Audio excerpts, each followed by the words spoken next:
This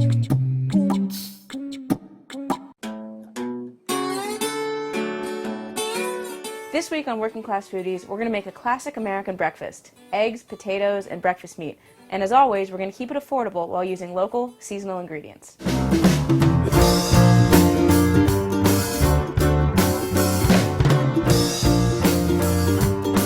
This week on Working Class Foodies, I wanted to make a spin on a classic potato hash, but instead of using overly salted canned corned beef, I used a fresh chorizo sausage homemade at a local market. You can use any kind of fresh sausage for this recipe, or you can use leftover roasted vegetables instead if you prefer.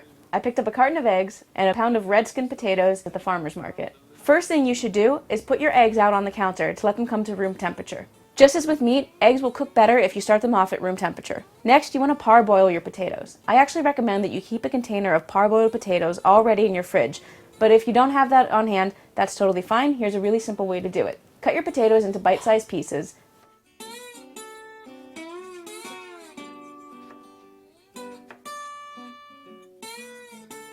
And put them in the pan that you're going to eventually cook everything else in. Cover the potatoes with water and add salt. I used a non-stick pan for this because I wanted the potatoes to brown on the bottom without sticking to the pan and tearing. Bring this to a boil and boil the potatoes for about 10 minutes or until they're just fork tender. You don't want them to be soft and you don't want them to fall apart when you put the fork in. You want them to just let the fork go into the flesh. Drain your potatoes and set them aside. Heat a little bit of olive oil in your pan and take your sausage out of its casing. Crumble the sausage into the pan and stir it around just until it starts to cook. Then mince a clove or two of garlic. Money off some mayonnaise or some Monets. We'll be stealing paintings from the Louvre. And add those in with the meat.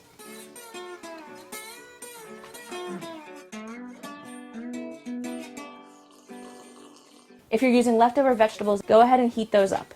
When your meat is cooked or your leftover vegetables are warmed through, add your potatoes back in.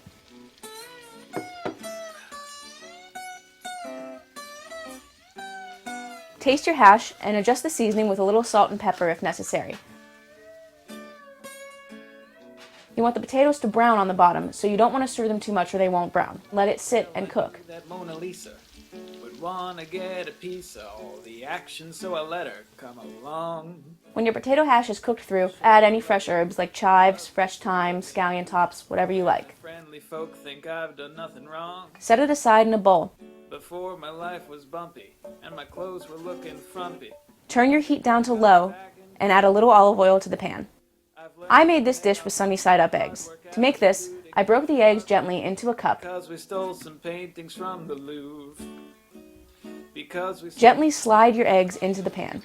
Whites first. You want it to be just warm enough so that they hold their shape and cook through, and you want the whites to cook but the yolks to stay soft.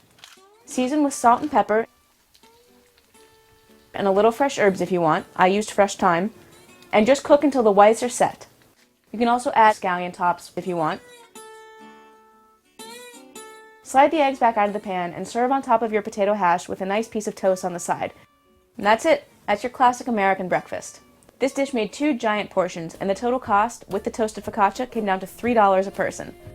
So that's our Working Class Foodies breakfast. Let me know in the comments below what your favorite breakfast is, and we'll see you next week on Working Class Foodies. Don't forget to sign up for our new Working Class Foodies newsletter. The link is below. We'll see you next week.